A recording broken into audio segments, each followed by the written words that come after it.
What's going on? What's going on, guys? This is your man, Real Deal, Steele, coming to you live this Monday, going up on a Monday. Wow, what a day, guys. A lot to cover tonight, a lot happening out there, a lot to be excited about, a lot to be encouraged by, and we are so glad to have you with us tonight. Who do we got in the chat? We have got High Tech Lowlife, we've got 7-1, Mama Crypto, Slay Blaze, Daniel, Northwoods Peachtree, of course, Jason Huffman, Chico Doge, 7-1, Alan Schneider, Zombie Doge Army, Truckin' All Day. Wow, what an all-star cast we got in here. Hector the Dude, Grim Ops, let's see, Alvin, Chi-Chi, Alex, awesome, and they keep rolling on in, Great to see you guys. Awesome. And we've got a couple really strong super chats to start the night off. I love it. Who do we got here? We've got Josh Randell Disavows coming in with a $20.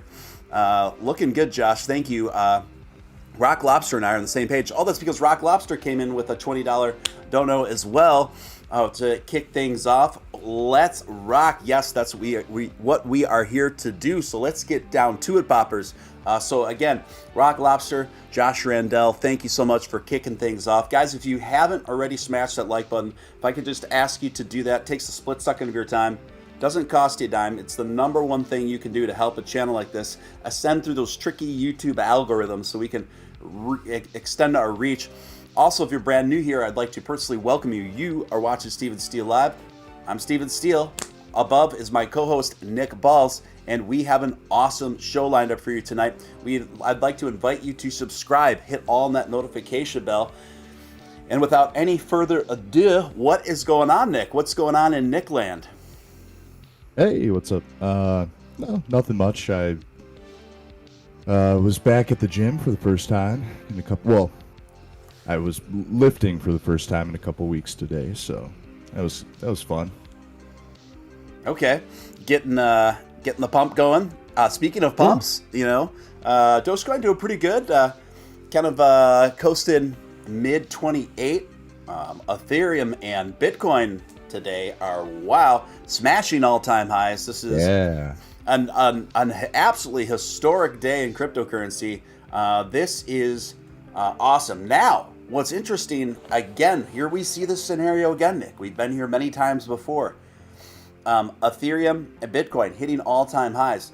Dogecoin doing well, but not as bullish as Bitcoin and Ethereum right now. But what have we seen in the past, Nick? We have seen usually a 48 to 72 hour delay before Dogecoin kicks in with the same sort of veracity as we're seeing with Bitcoin and Ethereum. Your thoughts?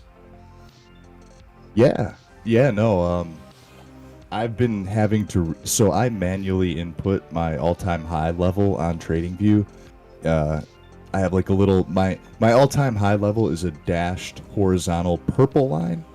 And I've had to readjust it for Bitcoin and Ethereum like 10 times now in the past like few hours. So, and for people that are asking, this is my people hook. I see people in the chat talking about it.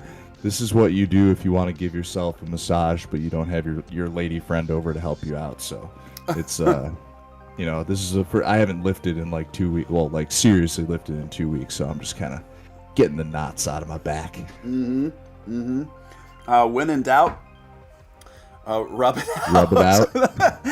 I knew you were gonna go there.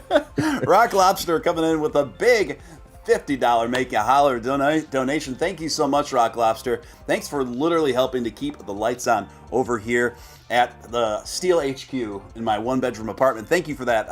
He says, I don't watch much YouTube, but when I do, I watch Steel Balls. Thank you so much, Rock Lobster.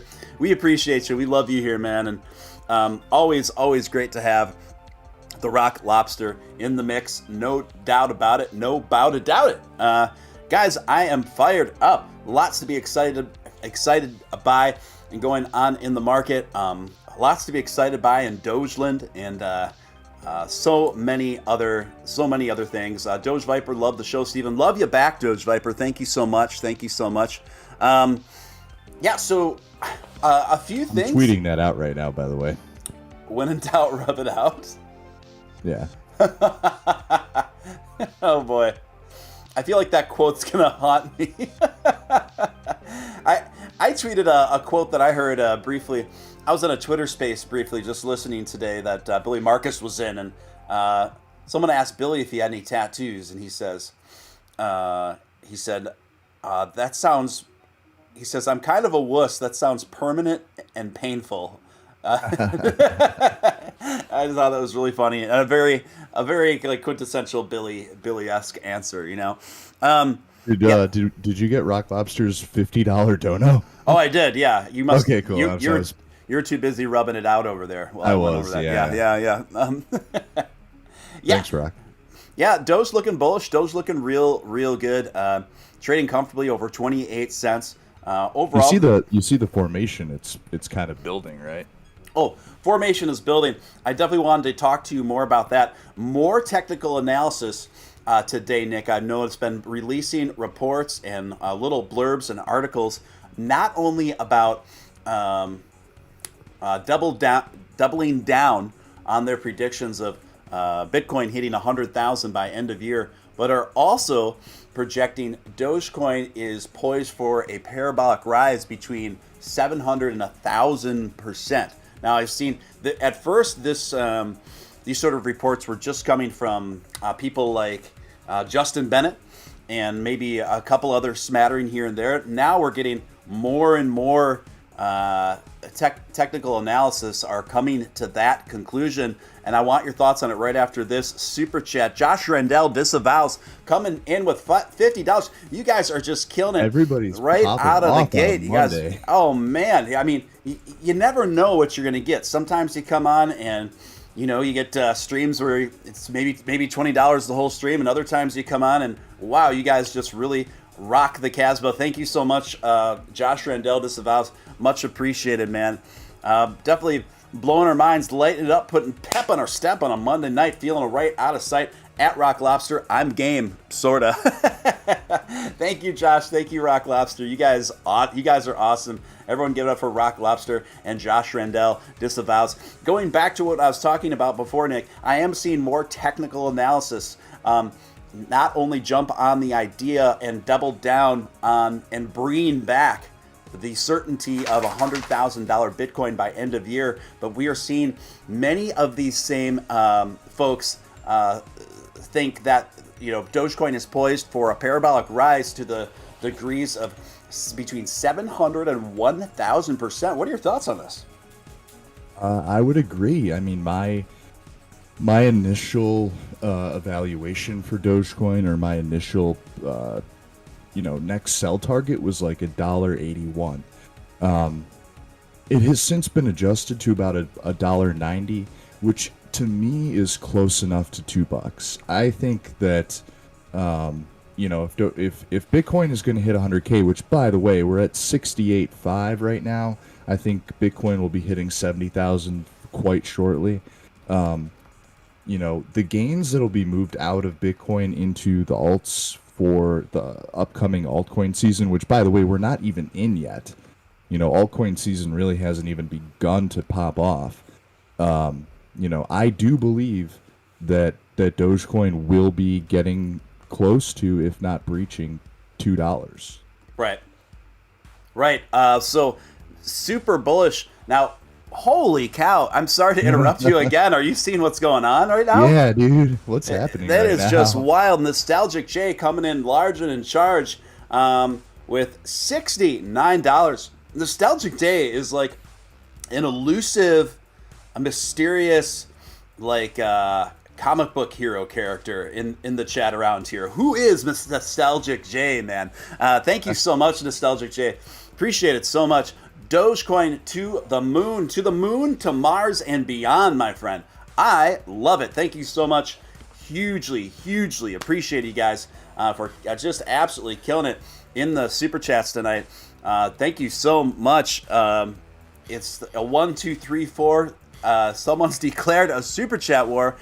This is wild stuff. Thank you so much, Nostalgic Jay. Always great to have you in the mix, sir. You guys are absolutely awesome. We have really, don't you think considering that this channel is not even 5,000 subscribers, don't we have the best community here? It's just, you guys are really something else. Really something else. We have some of the dopest people that follow our show, and no lie, I genuinely like conversing with our community, no matter. And honestly, I think if it got to be huge, it would be hard to be as related to, as close to the people that are on here as it is. If it was 100,000 people, it would be tough to manage. Who's who. You won't be able to do it. You won't be able to do it. But with all the everyone I know, I pretty much know everybody in the chat, and people reach out to me all the time on Twitter. And for those who know, I always, for the most part, I always respond to people on Twitter, unless I'm doing something or with my girlfriend, which sometimes that happens. But yeah, everybody in the chat, very cool people. Yeah, very cool. I mean, like I've said, I know I'm biased, but you and I, between us, we've observed a lot of different communities within, for lack of a better term, cryptosphere out there, and I think we have hands down the best people. We really do. We've got just such a positive vibe here, and we've got the Doge momentum, baby. We've got it. So, again, picking up where we left off, Nick, you are talking about Doge to $2, and what sort of time frame are you thinking here? Well, we were we were on the phone earlier today, and we were kind of discussing the fact that, well, first off, I'm sure we'll cover this later on the show, but for those that don't know, Dogecoin update got launched today. This update encompasses a lot of changes to Dogecoin as far as fees, transactions, speed, everything. But it's a lot of what Elon kind of requested from Dogecoin. A lot of the boxes were ticked. So you and I were on a phone call earlier today, and we were discussing the possibility of, Tesla accepting Dogecoin before my general prediction that it would basically take Robinhood to get that done, because obviously without the wallets being out there, it's kind of pointless. But at this point, it could happen before altcoin season really hits. So my $2 prediction comes with a caveat that, if Tesla accepts Dogecoin before altcoin season pops off, we could see Dogecoin become one of the first altcoins to really, really run hard. If that does not happen, I would say that then it'll, come into quarter one of next year. So, January, February, March, somewhere around there. I agree. I think that is the highest probability by far. If this doesn't happen within the first quarter of 2022, I think spring, more than likely after that, super high probability. You have been continuously more bullish on Dogecoin than I have in terms of prediction, anyway. But I'm starting to come around more to your side of the fence on this. I don't know if I'm there to $1.90 or $2 by the first quarter of 2022, but I'm definitely readjusting and reevaluating to higher predictions than I was before. And a big reason for that is because what I have continuously seen working behind the scenes, and what we know is going to happen, and what we know has been in the works, now actually seeing it all come into fruition now. I think the epicness of it all is really starting to set in with me even more so than it was before. Up until a few days ago, Nick, we thought for sure that Robinhood releasing wallets was a very necessary thing that had to happen before Elon would even entertain seriously releasing information and giving confirmation that Dogecoin was going to be accepted by Tesla. Now I'm not so sure of that anymore. And either are you.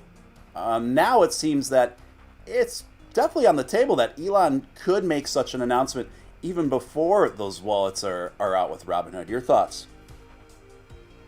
Yeah, I mean, so look what happened today. I mean, I was watching Tesla stock pretty much all day. Obviously, there was a thick sell-off on Tesla this morning. It's kind of maintained. There was initially like a 5.5-6% drop. It's basically there right now, where that's kind of where it left off today. And this was all within, people knew this was going to happen, right? So like, I don't think Elon has confirmed that he sold his stock or not. But if if that graph proves anything, it's very highly possible that bar was him selling, because it was like basically 2 5-minute candles that just went straight down. Right. And he, by the way, for those who don't know, he was required to. I don't think he was required to the tune of 10%, but he was required to sell some stock for the year. Like he owed taxes. So, yeah, I mean, this was known. But what remains to be seen is Elon going to allocate some of that money to go into crypto for his personal, portfolio? We don't know. Right. Yeah, and that's like kind of the $1 million question with this. And $34 billion question. Yeah. Oh my gosh. Just that kind of money is just hard to wrap your head around. That sort of money, and how that plays out in the real world. That is the number one question in regard to that from our standpoint. We were talking about this last night, Nick. Even if $1 billion was allocated into Dogecoin purchasing, that would be a pretty seismic shift in the market. It's right now, as it is, it'd be 135th right there of everything right there. Prophet says, I never write anything in chat, but always enjoy listening to both of you guys. Doge to the moon, awesome community. Peace, everyone. Peace back to you, Prophet. Thank you for weighing in. Thank you for supporting and watching. Miles G Investments. Miles, haven't heard from you in a bit. Good to see you in the mix, my friend, with the $5 super chat. 69 cents, says Miles. How about it, Nick? How much longer do you think it'll take to get our dog money to 69 cents? I can't remember. I was watching I think it was Miles' video earlier today. It might have been yesterday. Yeah. Then again, I think it was Miles. Forgive me, Miles, if I'm wrong about this. I think he made a call to 40 cents. That also, it might have been Mike Davis. I'm not sure. Oh boy. You better. Well, Miles here. He'll let us know in the chat, I'm sure. Yeah, Miles, let us know what your short-term prediction is on Doge. He meant 69 days. I don't know. it might have been Mike Davis who was calling Doge up to 40 this week, I think. Yeah. That sounds like something Mike would say. So yeah, well, I mean, I guess it remains to be seen. Miles, if you're still in the chat, type in your Dogecoin prediction for the week. What you think the high is for this week? I mean, honestly, I don't know if we'll crack 40. Let me take a look at I'm gonna go zoom out to the hour chart. If we like I said earlier, I think on the last show, if we get back up into that 34 range, that would complete that huge, massive cup formation. Yeah. And we could see a breakout from there that would, be pretty significant. But we're tracking to do that right now. So, if anybody has, Miles and I both use the Golden Cross Death Cross plugin for TradingView, and on the hourly chart, Doge just hit the Golden Cross earlier today. So we are still in a Golden Cross formation on the hourly. The MACD on the hourly is crossed over into red, and it's just about to flip green. My goodness. So this tonight should be interesting. I am 100% not staying up to find out, but maybe you will be, Steven. Yeah, we'll see how it goes. I mean, there have been times lately, or been a couple times lately, where into the twilight hours, when you are sleeping, Dogecoin runs up a few cents, and I get on, and there's a bit. We've got a lot of night owls in this scene, man, and I'm surprised. The last time Dogecoin had a nice little run up, and I went on the air at like 3 a.m. and we had about 60 people in here the whole time, and I'm like, man, you guys are just as weird as I am. Donna Tabuki at NetPro. Donna, thank you so much for the $20 super chat. Thank you, Stephen and Nick, for all you do. Thank you right back. Donna's awesome. Isn't Donna awesome, Nick? Yeah, Donna's great. Yeah, she's awesome. We love what you do, Donna, and thank you for your continued support and enthusiasm for what we do here. It's just awesome. So, Stephen, don't sleep. That is the urban legend. So, guys, I have a special announcement to make right now. For those of you who don't know, I created a new Twitter account, and my old previous Twitter, up until I created a new Twitter account just a couple days ago, it's blowing up so quick. It's just so much fun now. And that's where the party's moved. So I will be deleting my old Twitter. Okay. So if you're on Twitter and you want to stay in touch with what's going on, follow my new Twitter account, and I'm going to put that in the chat right now. So make sure you stay tuned in, dial in. We're already having so much fun over there. The engagement is just off the chain at the new Twitter account. So just be sure to follow that new account. I will be deleting that old account pretty soon. Okay. So again, make sure you follow that new account. The link is in the chat to stay in touch if you are on Twitter. Okay, guys. So spread the word. We got Miles's official prediction. And what's Miles's official? Miles says 37 cents for the week. Tasty. Which, I mean, I think pretty bullish. I think that's actually pretty legit. I mean, yeah, I'm not saying it's not legit.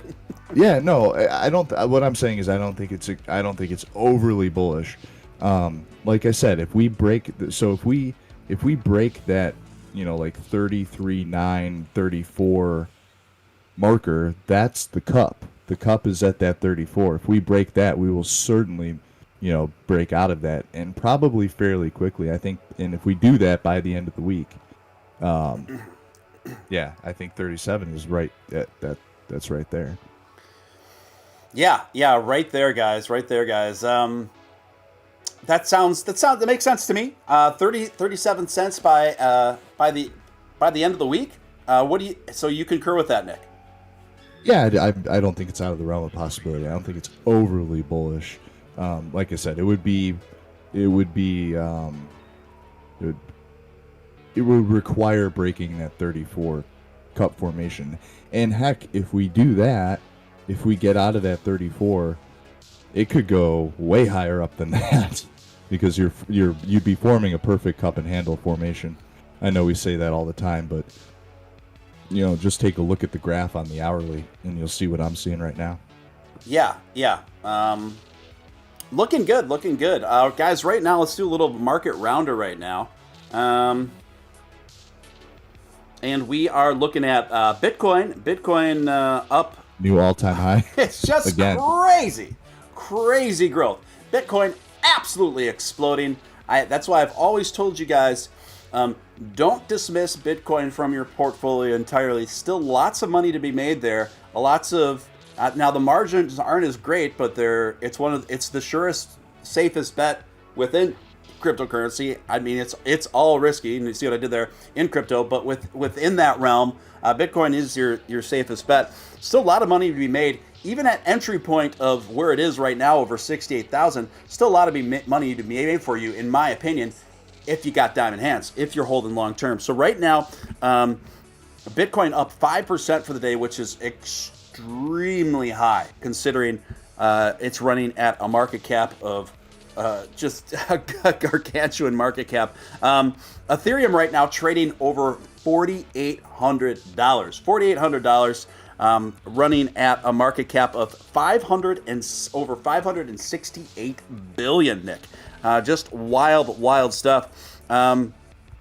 XRP today, just trading not remarkably today, but overall up 16% for the week. Solana. Remember, I told you guys to keep an eye on both Solana and Avalanche to continuously do great things, especially while Ethereum still has a lot of those high gas prices that everybody's saddled with, right? So Solana and Avalanche continuously being able to capitalize on the weak points and current shortcomings of Avalanche. Solana up 21% for the week. And let's take a look at Avalanche, see if it's made any more movement since we covered it yesterday. Actually down a little bit today, and that's normal since it ran up so much over the week. Still up 34% for the week.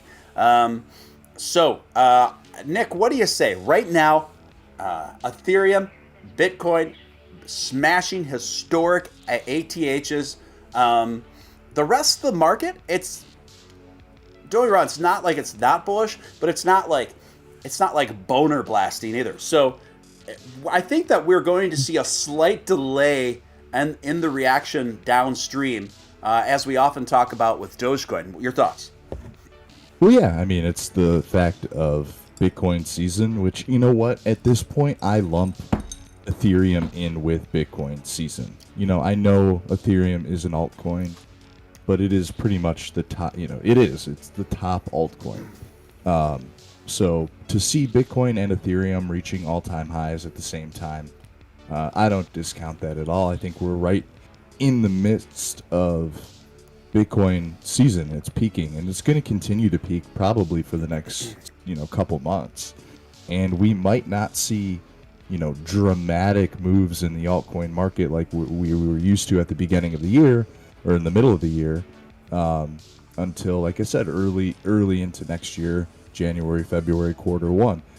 That isn't to discount the fact that something crazy could come out, and if anything's gonna be crazy and come out and like destroy market norms, it's gonna be for Dogecoin.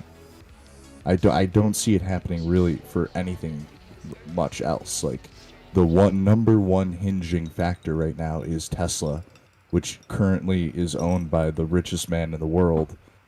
It's just, I know the currently the Tesla stock price is down, but oh wow, there's going to be ups and downs with that. But like the acceptance of crypto in general with Tesla is huge. It triggered the market run that we're in now. Yes. The re-acceptance of crypto with Tesla would be gigantic. And I think that we're all pretty much on the edge of our seats waiting for them to announce the fact that it's not only going to be Bitcoin, it's going to be Bitcoin, it's going to be Ethereum, and it's going to be Dogecoin. I agree. We've both been in agreement over this since I've known you, that we both consider those to be the big three. People look at us sideways when we include Dogecoin in that big three, but I think that we will be vindicated in the end because anybody that's really paying attention to what's going on. For example, Nick, today I was I thought it was a blessing. I enjoy this stuff, but for some reason, certain sectors of woke Twitter came after me for my tweet simply about pointing out the Elon Musk's new Twitter handle and saying that it's an anagram for Elder Doge.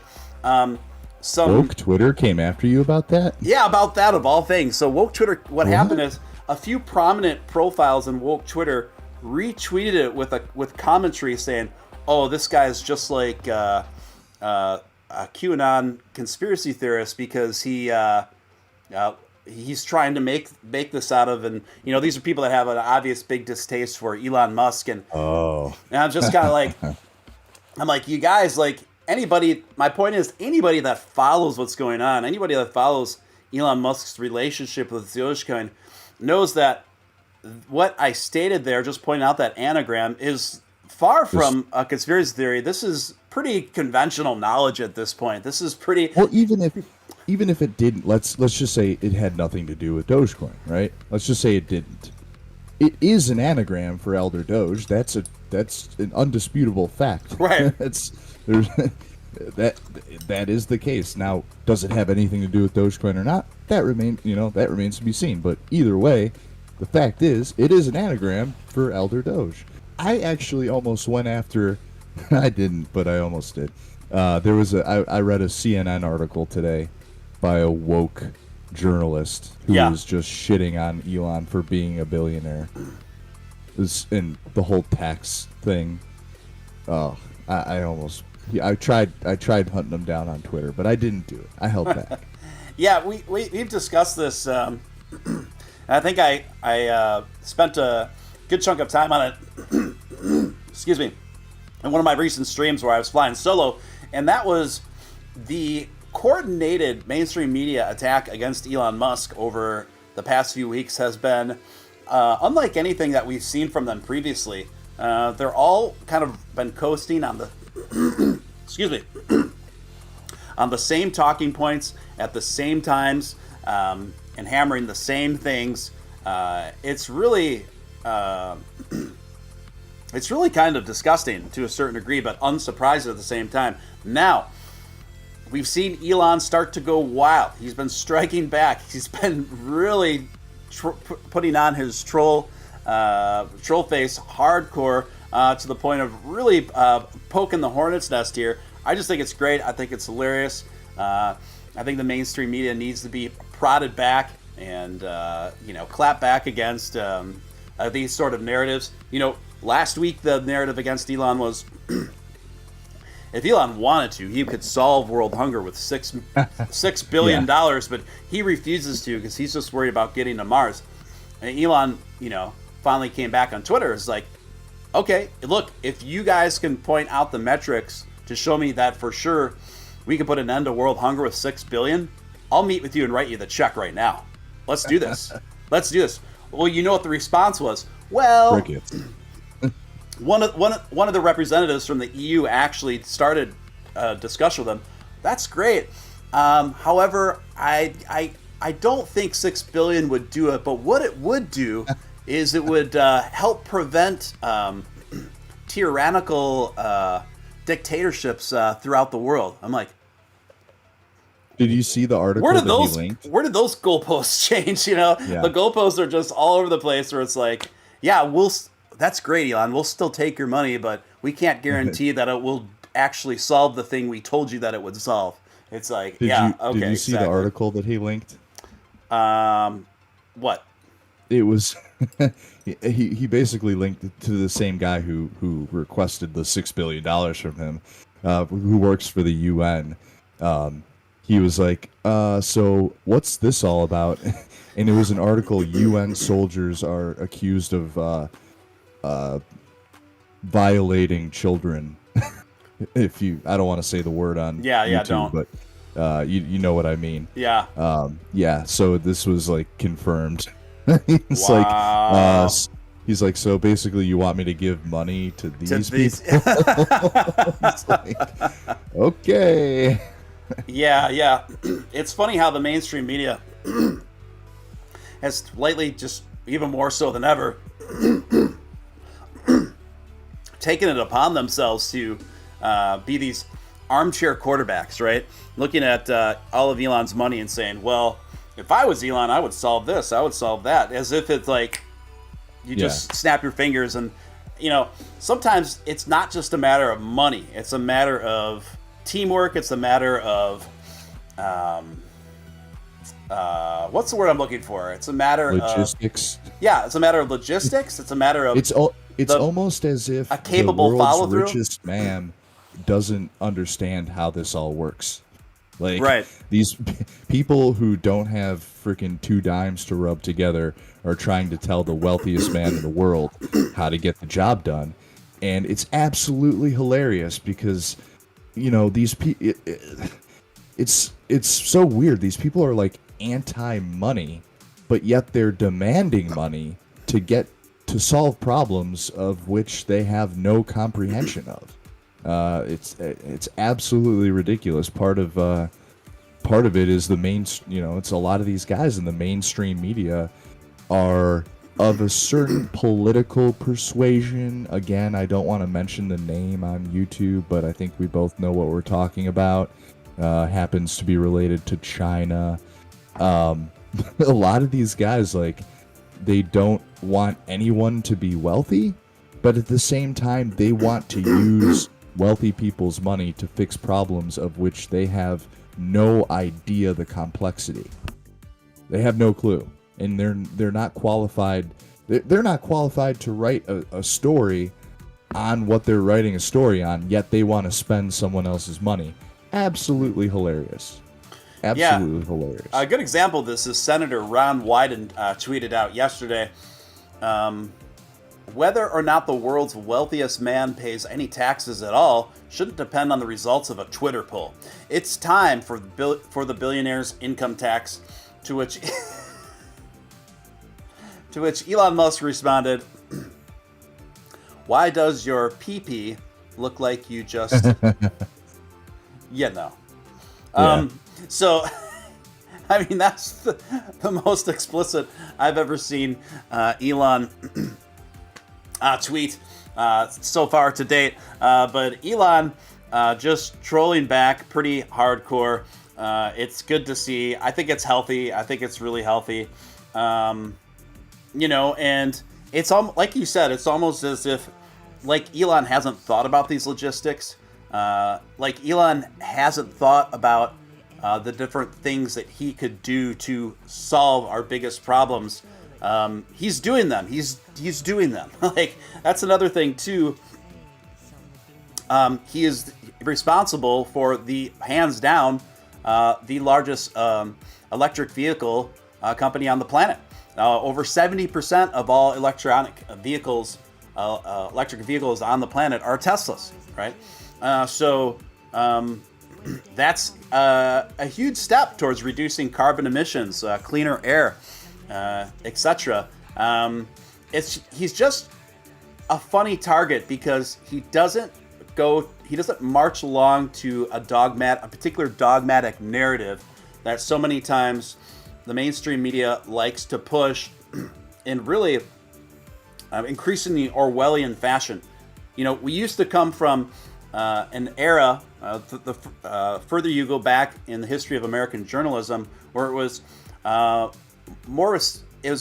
goal was to become a very respectable, neutral arbiter that broke stories, good investigative reporting, things like that. That's so far out the window now, where now the mainstream media is merely just an extended activist arm for one particular side of the political spectrum. You know what I mean? I remember a time when being a reporter was, your job was to be the most unbiased individual you could be. You weren't even meant to associate with one political party or another. The job of a reporter is to remain neutral and cover the facts of a story. And nowadays it's couldn't be further from the truth, and it's unfortunate. And I think that part of the reason that mainstream media is completely, falling apart is because people are waking up to the fact that they don't want garbage rhetoric shoved down their throat. And that's why, like, who watches television anymore? Like, Right. who watches the news? Who watches, like, daytime television? Or even like, it's so funny. My mom is such a trip. She watches SNL still. Yeah. And I'll catch her sometimes, like, in front of the TV, watching SNL and like laughing at like the dumbest, like just the worst jokes. But I guess there is a portion of like brain dead America that just want to like tune out and laugh at nonsense. But yeah, it's unfortunate. Luckily though, we have so much of the internet now where you can go and get content like here, of kind of like underground stuff. And Yeah. I think A lot of people have migrated that way. I know we're a smaller channel, but still, we got, about 80 folks in here right now not watching TV or watching this stream instead. We go at a minimum about an hour and a half, right? Continuously, night after night after night. I know myself, for all of my news, I stream everything. I go to independent reporters, independent content creators. It doesn't even occur to me to turn on the TV for any news at all anymore. To me, that's just such an antiquated way of getting anything. In fact, the only televised news that I endorse is C-SPAN. That'd be about the only televised news that I endorse, because C-SPAN's great, because all they do is they literally film events.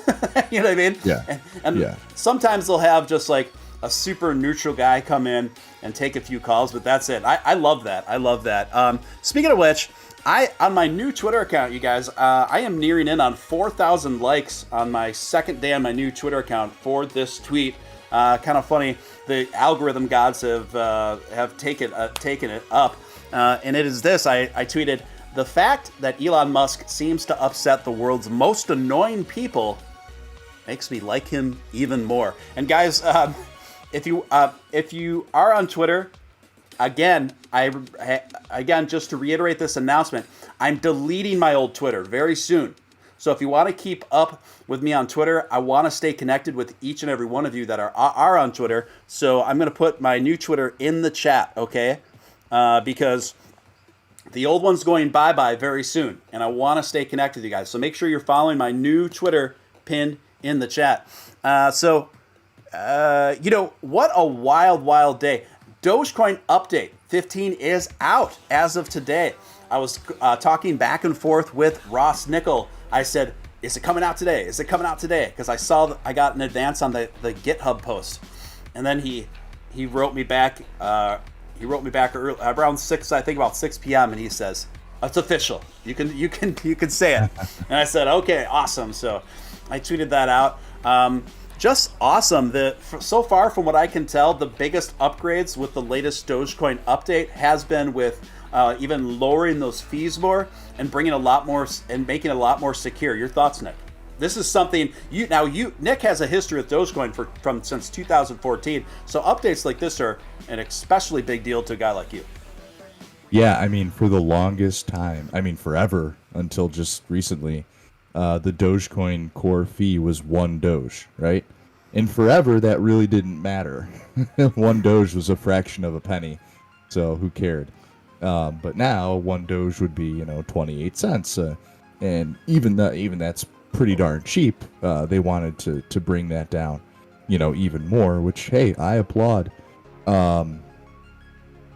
I think that the upgrades that this has made is especially important for the mining pools, because now mining pools are being able to send out rewards for a lot less. It's costing them a lot less money. Keep in mind, most people don't directly mine Dogecoin. Usually what they do is they mine Litecoin and get rewarded in Doge, thus keeping the network maintained.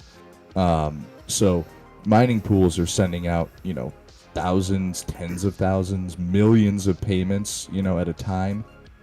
So to cut down on the fees for mining pools is a huge first step. And as Elon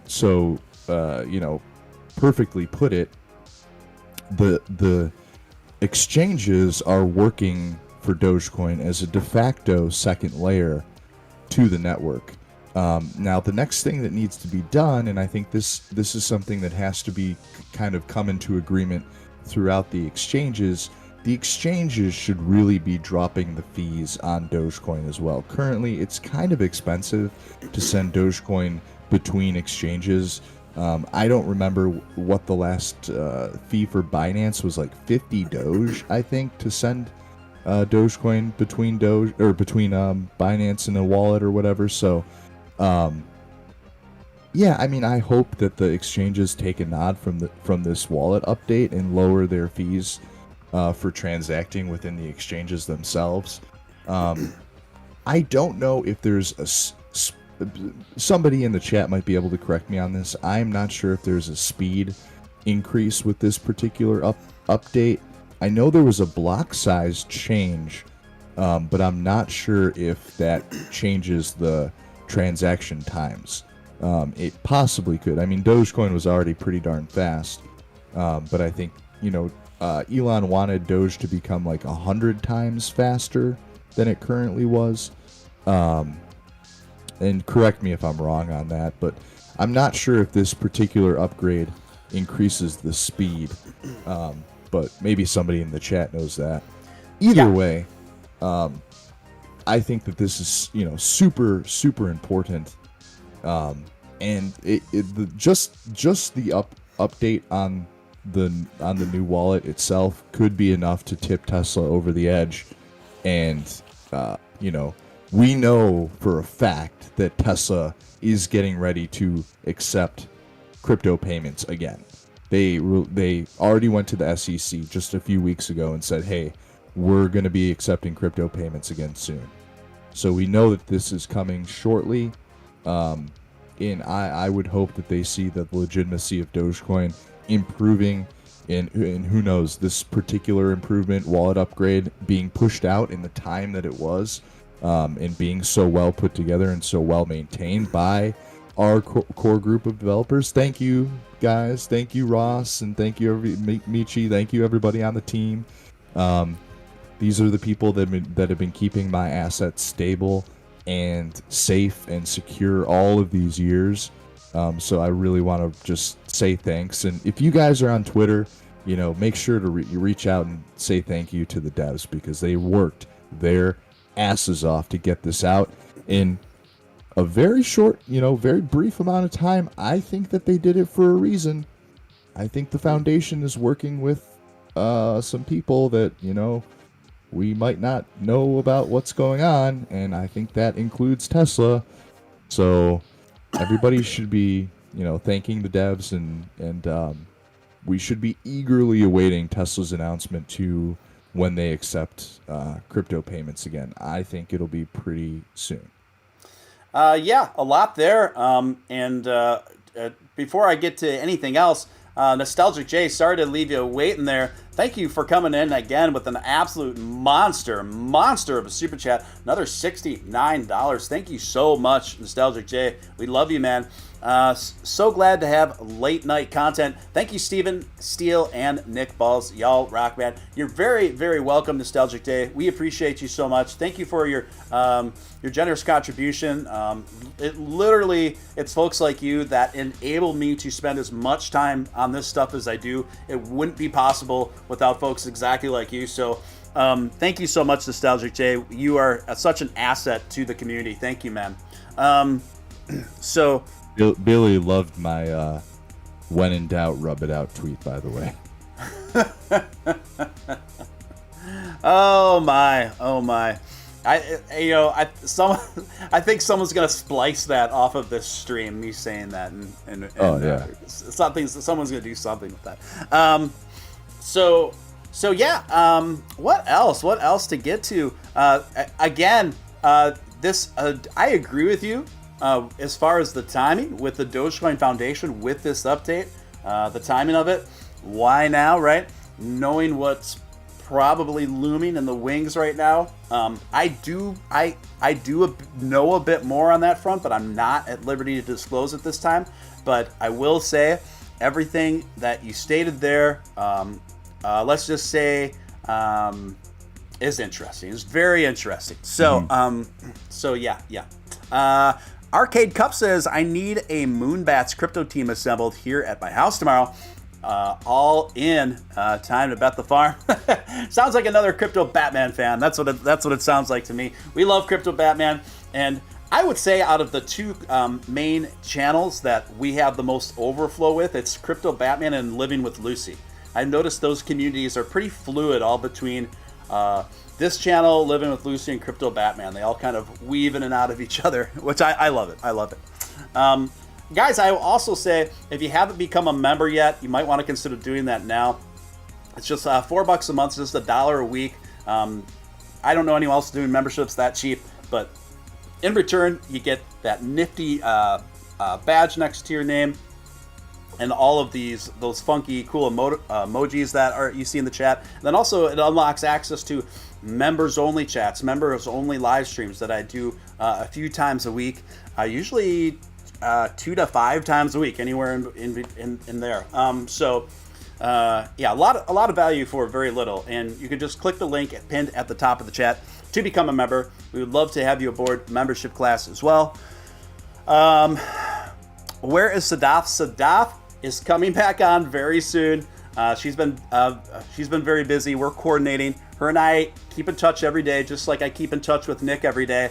And Sadaf will be back in the mix. She's getting her hair did. She's getting her eyebrows waxed. She's getting all procured and ready to go. And she will be back on. Well, she will be on. She's never been on video on the show, only auditorily. So good. She's never done video? No, she's been very trepidatious about it. I kind of tease her about it, but now she says it's because the lockdown rules have been over the situation have been so restrictive over in Australia that she hasn't seen a salon in months. So that's why.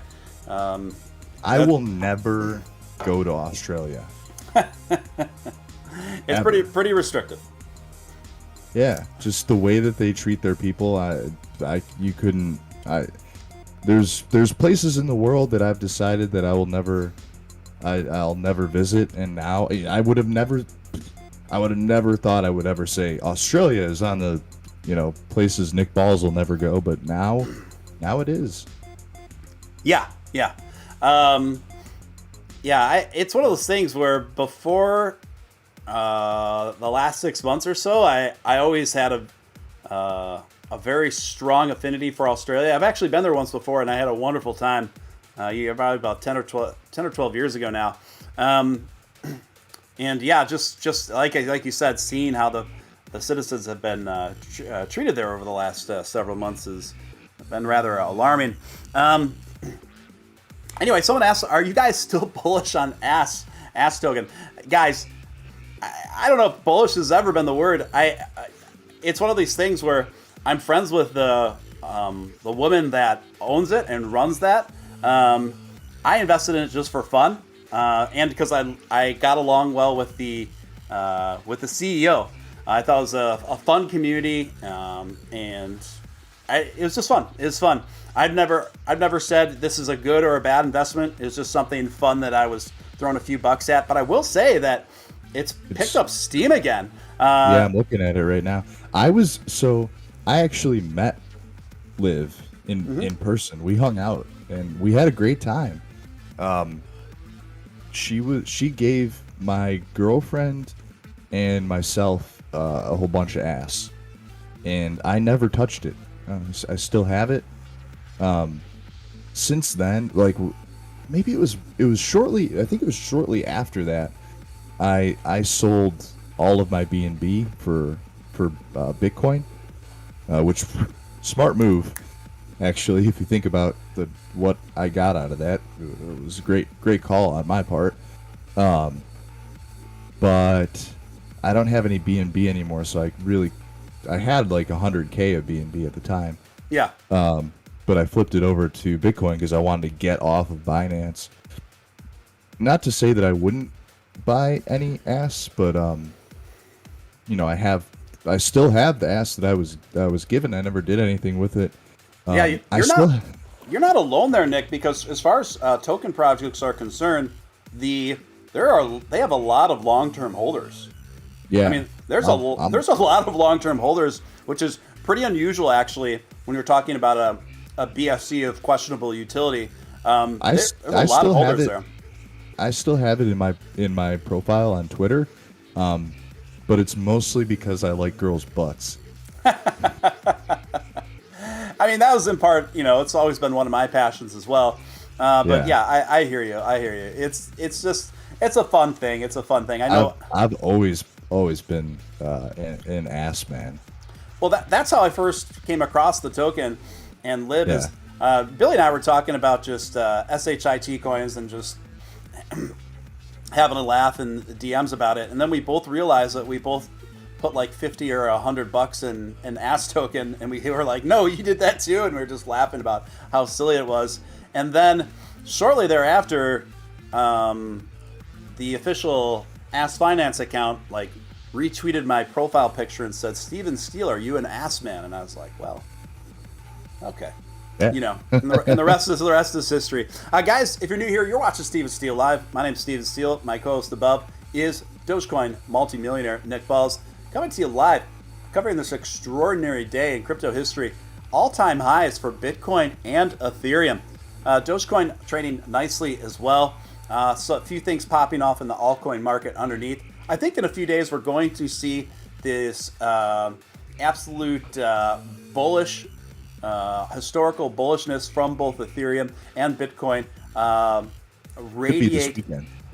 radiate down through the rest of the market over the next few days, and that definitely includes Dogecoin. Miles G was in here a bit earlier saying that he's predicting Doge to go to 37 cents within the week. Nick here seems to concur with that outlook, give or take. If you, what do you say, Nick? Yeah, I mean, like I said, I think it's possible if we break out of that like 33.9, 34 area. But again, if we complete this cup formation that we seem to be trying to do right now, I don't think like 37. Let me take a look at where 37's at. I mean, that's not that high up from that cup pattern.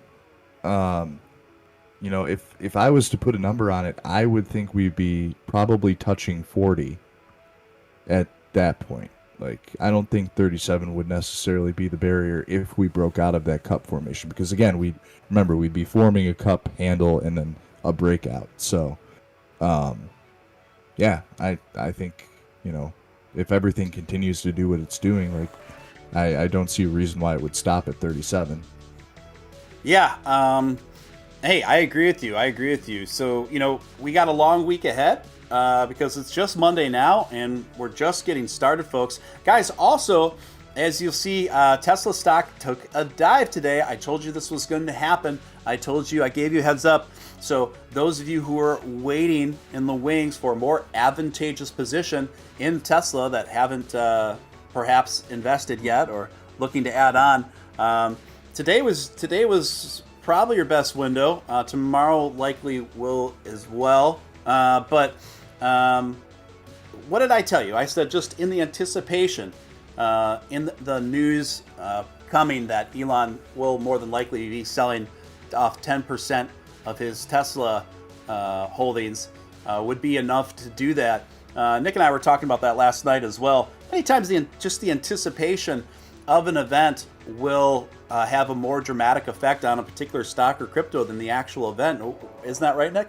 Well, yeah, that was my next question for you. Actually, do you personally think that he sold it off today, or do you think he'll make an announcement tomorrow? You said he was going to do it tomorrow. I'm thinking he probably sold it off today, and they'll probably announce it tomorrow. That could very well be as well.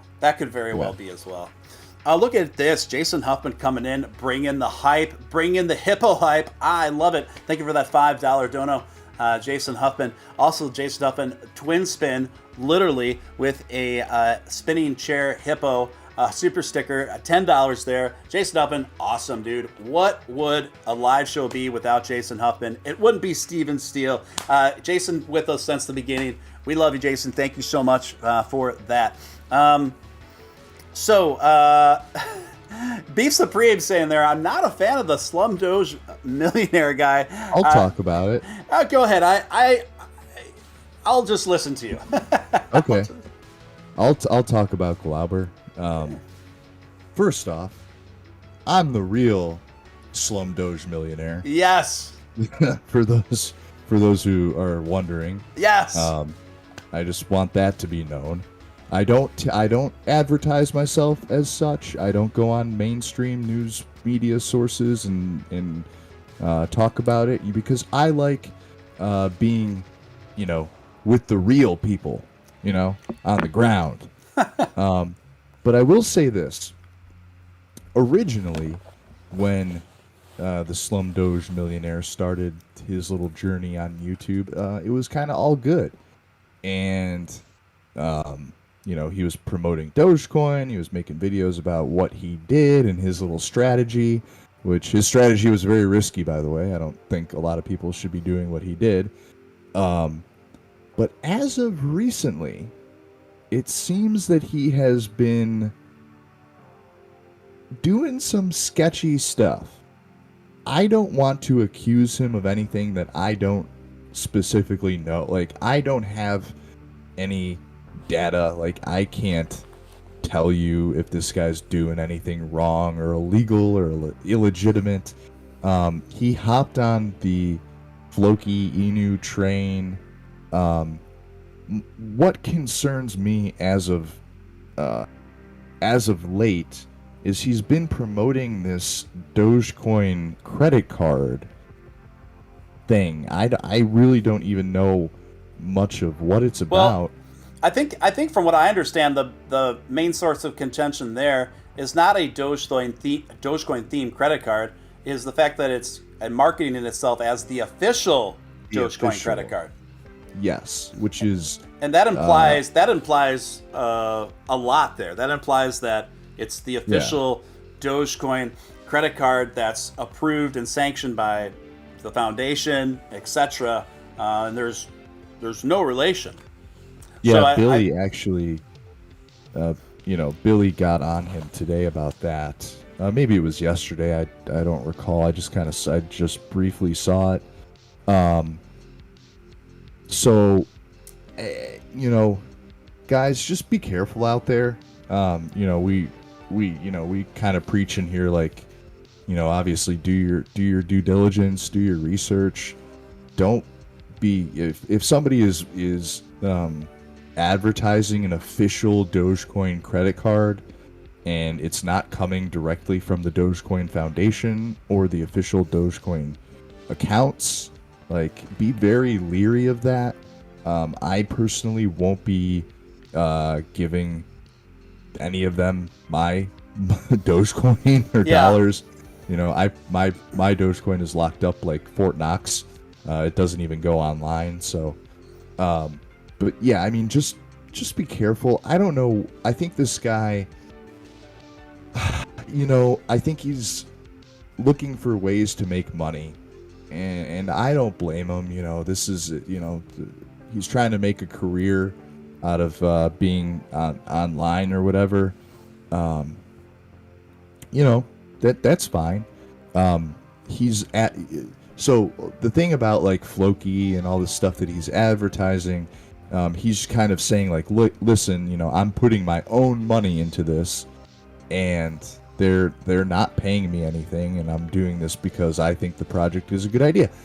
And hey, if that's the case, no issue. Like that, there's nothing wrong with that. I agree. And I don't have an issue with that. And no one should have an issue with that. However, if it comes out that they were paying him to say that, and there's some sort of deal being struck there, then that, that is not good.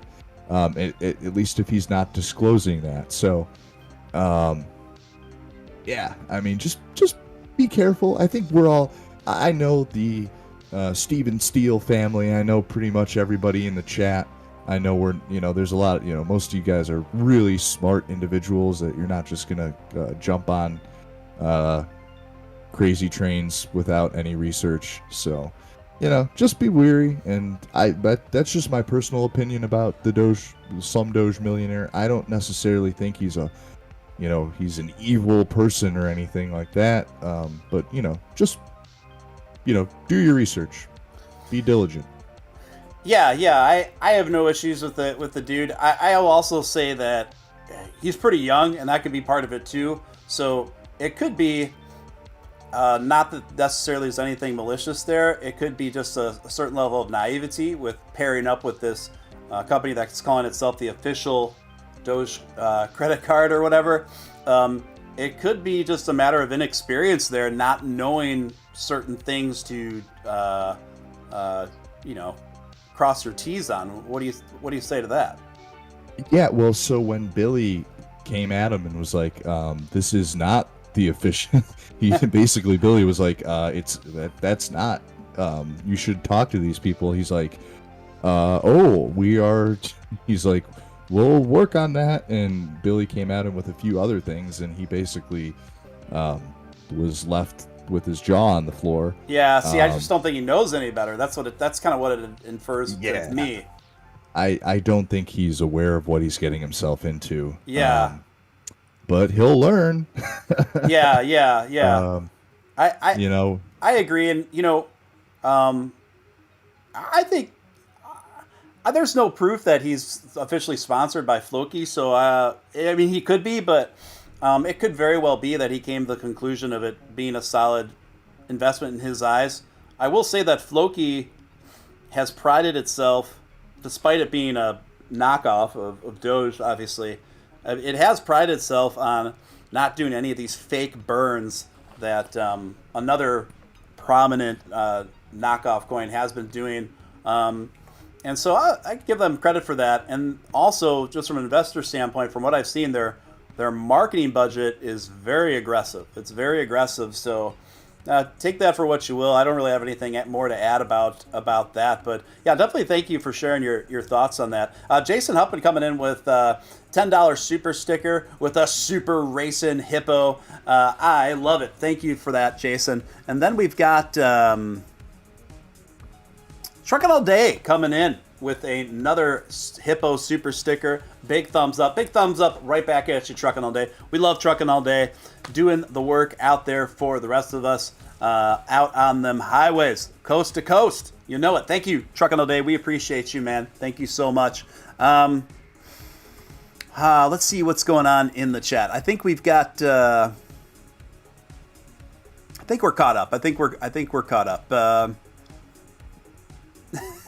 Like I know you guys. Stylistically, in my presentation, the way I run my operation, I can only speak for myself, right?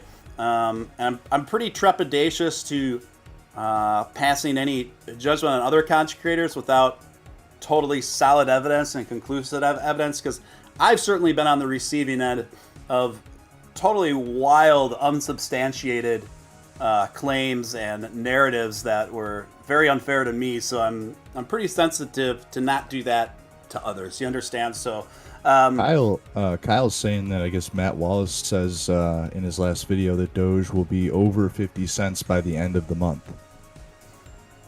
I wouldn't take that off the table, actually. I mean, that I'm gonna take a look. I'm gonna do a little here. Let me crush this down a little bit to the 4 hour. I'm just gonna take a look at the percentage on that. If that's the case, we'll see.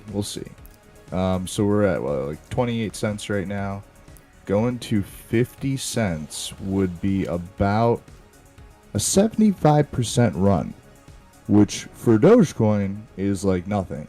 Right. My thought is that if Dogecoin is going to do 75% in less than 30 days, it's going to do a lot more than that. So Dogecoin is one of these, it moves like it's either going to blast into outer space or, it's going to kind of consolidate, maybe do a little 15% move, 20% move here and there. But I think a 75% move, if it's going to do 75%, it's going to do freaking 1,500%, Yeah, I would say for Matt that's actually a pretty in light of recent events, that's actually a pretty cautious prediction there for Matt. Yeah. Yeah, so I see that definitely within the realm of possibility to be left on the table there. He says it will. It says in the last few seconds of his new video, he said over 50% chance it will be 50 cents. Yeah, that's fair. Yeah, that's fair. I don't see anything off about that at all. Guys, if you're new here, make sure you hit subscribe and join our awesome community. Hit all on that notification bell. If you haven't smashed that like button, if I could just ask you to do that, it takes a split second of your time. And it's the number one thing you can do to help a channel like this out. So if you could just take a second to do that, really appreciate it. Let's see here. I got a few other things in my notes here, Nick, and one of them being, this is kind of funny. It's really funny to see the media actually having to cover Elon Musk's trolling efforts. This comes courtesy of Market Insider. Elon Musk changes his Twitter name to Lord Edge. Some users see it as a nod to Dogecoin. Elon Musk changed his Twitter name to Lord Edge, sparking a new round of speculation on the reasons why. It is unclear when he made the switch, but the tweets by some users indicate Musk changed it on Sunday evening. Closer look at the bio would reveal a new location. It now says Trollheim. Trollheim. Really? Yeah, that's his new location. Yep. I gotta look at this. I didn't see that. Yeah. He changed his name to Lord Ed, sparking a new round of speculation as to why. Billy Marcus, the creator of Dogecoin, Sunday night said Musk's new username is an anagram for Elder Doge. Marcus, who on Twitter goes by Shibatoshi Nakamoto, said posted a caveat 4 minutes after saying, "This doesn't mean it was intentional, but it is in fact an anagram." What do you say, intentional or not here, Nick? I seem to think intentional.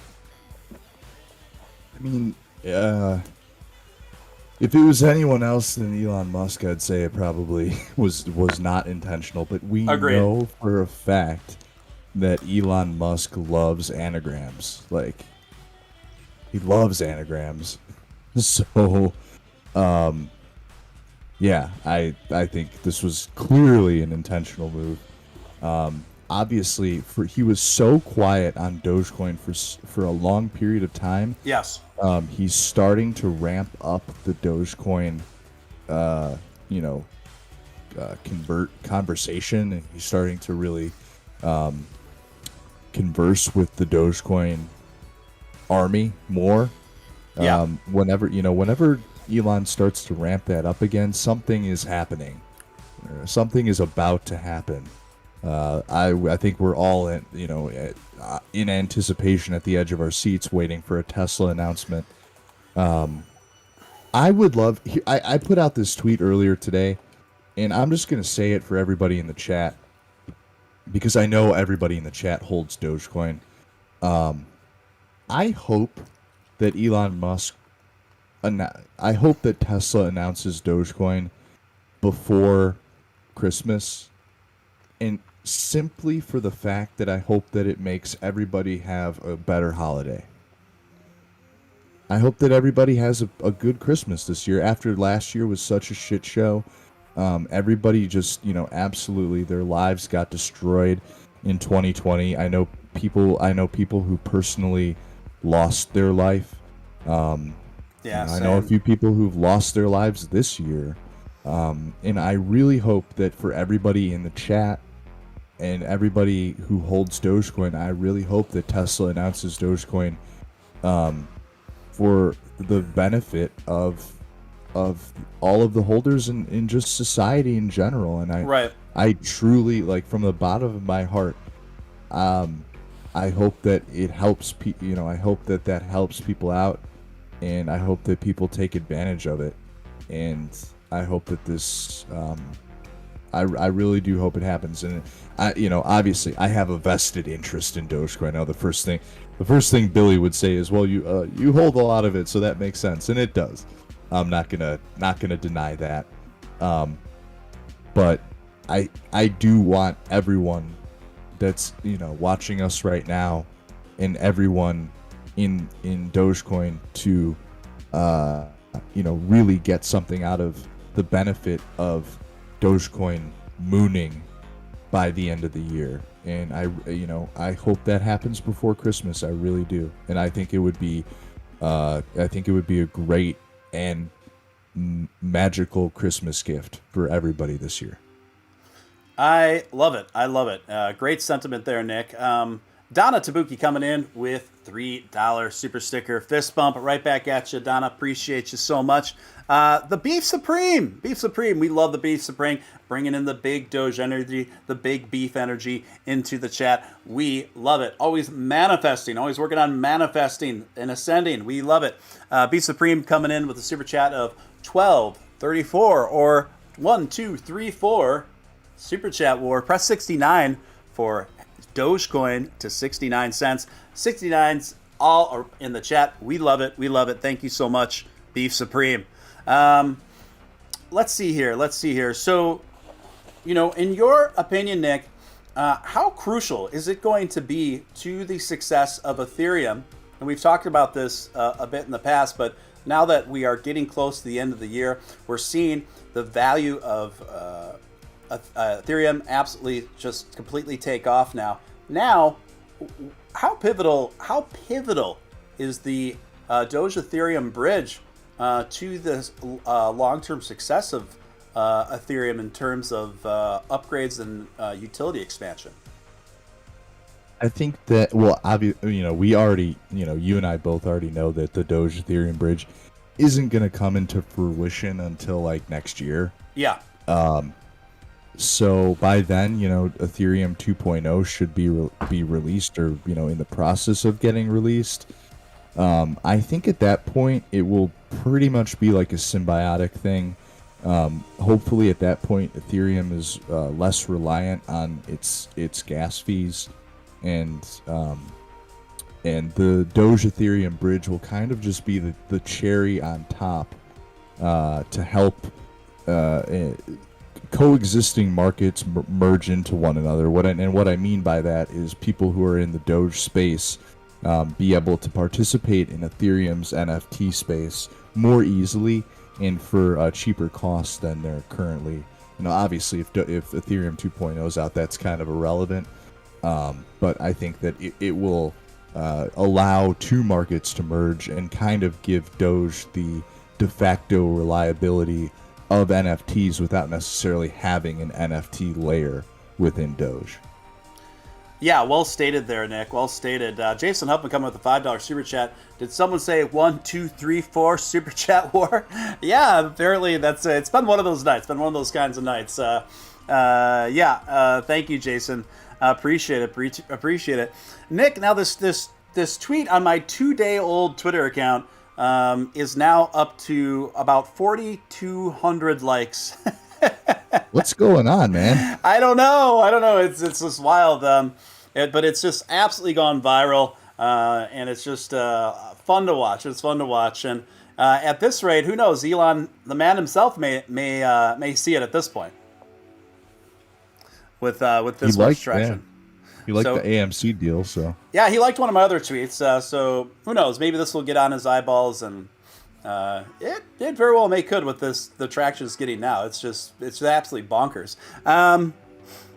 How's it going, everyone? Bull market is here. It says RW. Welcome, RW. Yes, it is indeed. Lots to be excited by.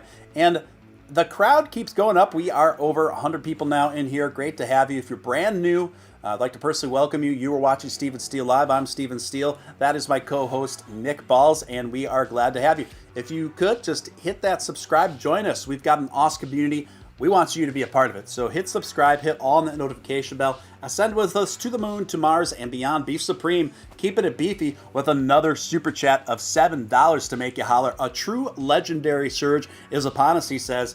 I agree. I think we are on the absolute precipice of something major. It's just got that whole vibe to it. I just feel it more than ever before. And it's not just a feeling.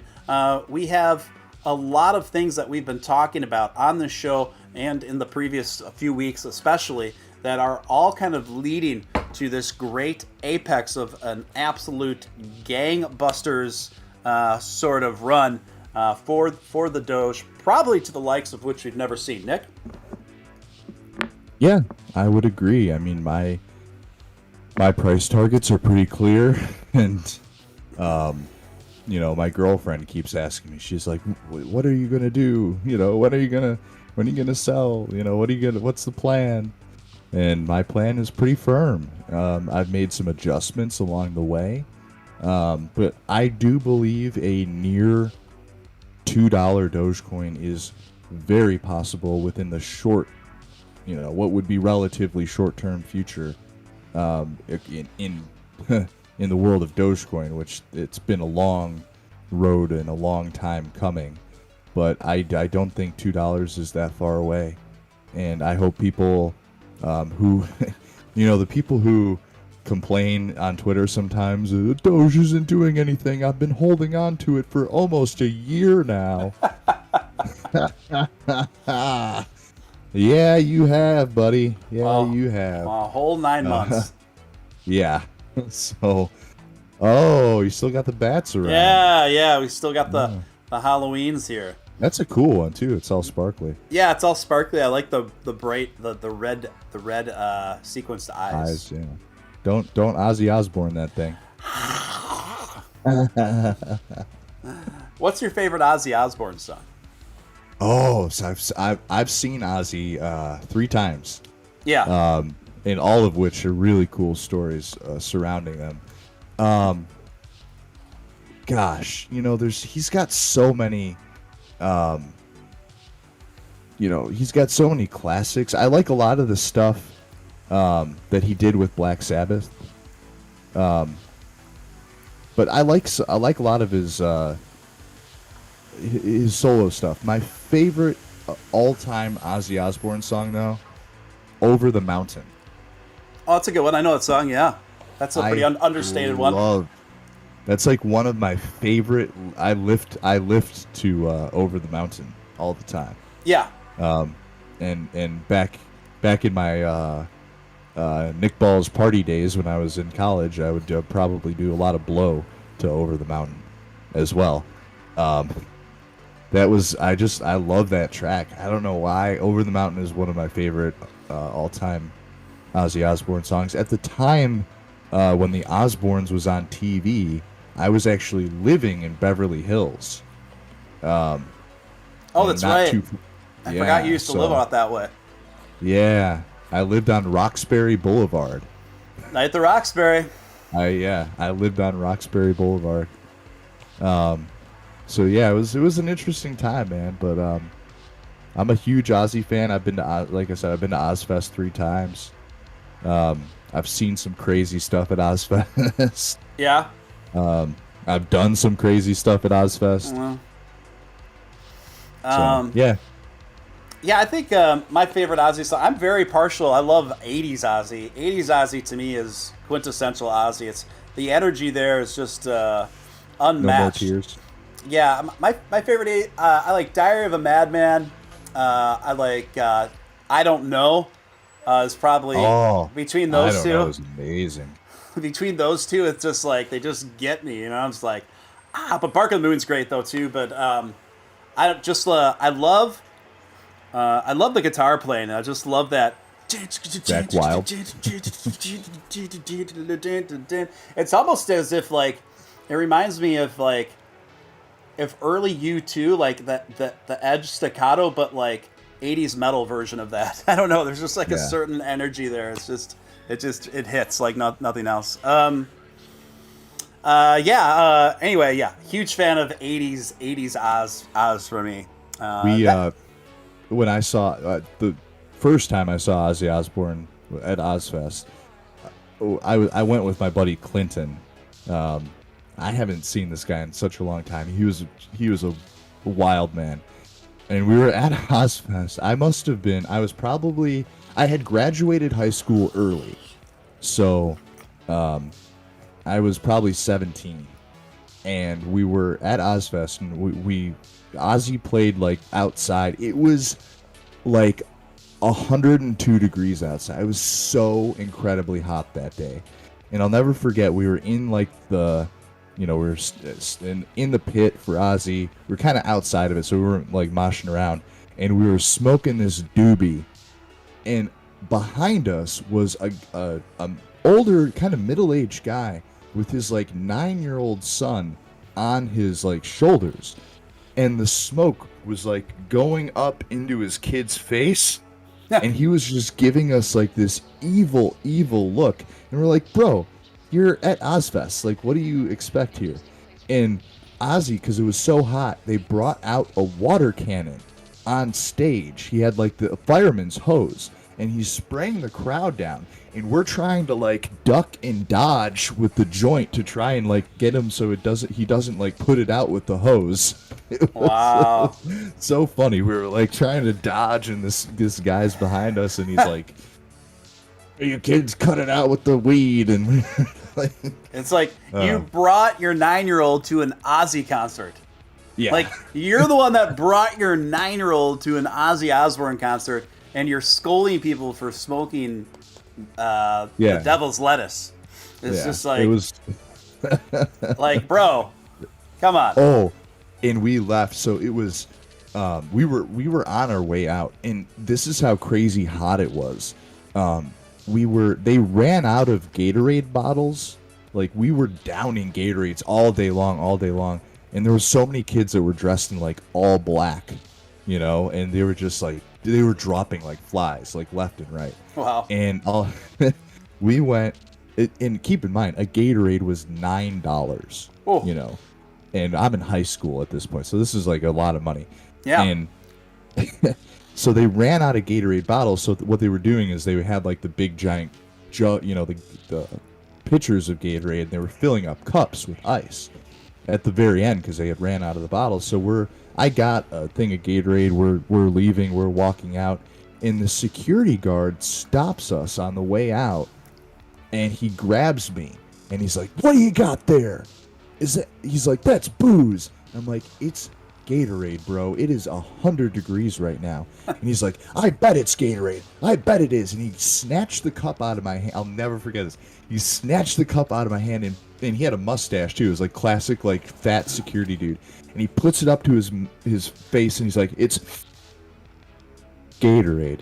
And my buddy Clinton lost his mind. We got in, like, a fist fight with the security guard because it's like, it was so funny. It was a Gatorade. It didn't have any booze in it at all. It was just so incredibly hot. And yeah. Wow. It was ridiculous. Yeah. Well, you're telling your story there. A big green weenie went up there, Nick. Looks I saw like that. We could be, if we can get past this here, it looks like we could be headed towards 29 cents. So that's great to see. Big green weenies, guys, are great to see. So we'll continue to monitor the situation. Looks like another one's starting to take off. Over and under. Oh, over and under. There we go. There it is. Yeah. I remember first hearing "I Don't Know" at a skate park when I was like 14, right around there, and it just came on. I was like, "What's this?" And it's like, "Dude, this is Ozzy," and I'm like, "Whoa, whoa!" Look at this, Nick. I think we could be headed towards 28 cents. We're at 28.72 or 29 cents. Sorry. So this is the most substantial movement we've seen in Dogecoin since we've been on the air tonight. Who knows? Maybe we could see a rally upwards of 30 cents tonight yet. I wouldn't put it past what's going on, particularly right now. The second green weenie is lighting up. We are going, Nick. We are really starting to take off and ascend here. Look at that thing go out of nowhere. 28.8. Come on now. We'll probably meet a bit of resistance at the top of 28 here. But hopefully we can rally on through somewhere around 30 cents tonight. Who knows? In this market, it could go very well beyond. Let's see what's going on in the chat. People are talking, and I bet Rock Lobster. Have you met Ozzy Osbourne? I bet Rock Lobster's met Ozzy Osbourne. Oh, for sure. Yeah, you've met Ozzy, haven't you? Haven't you, Rock Lobster? So guys, let's see here. Yeah, just a lot of resistance there around the 28.7, 28.8 threshold. So let's see if we can smash through that and get some more excitement in this Dogecoin market. Are you gonna keep going? Or are you gonna do an after hours? I'm not sure yet. Okay. I'm gonna get rolling soon, just because like I went way too hard last night. Yep, no problem, Nick. Thanks for coming on as long as you did, and Yeah. I will check it with you a little later. Yeah, if things are going well, guys, and I wake up in an appropriate time and Steven is still up, if you want to do a morning stream, Yeah. we'll take a look if the market warrants it. If the obviously. market warrants it, yeah. Yeah, so I'll be down to do a morning stream. Just text me or whatever if you're feeling up to it. Okay, very good. Thank you, Nick. Appreciate you, man. Cool. Nick Later, Ball, everybody. Nick Balls, ladies and gentlemen. You can find him on Twitter just at Nick BALLZ. Pretty easy to find there. I am going to move my window up here, and there we go. My Doge is making noises. I think she needs to go OUT. So let me see it.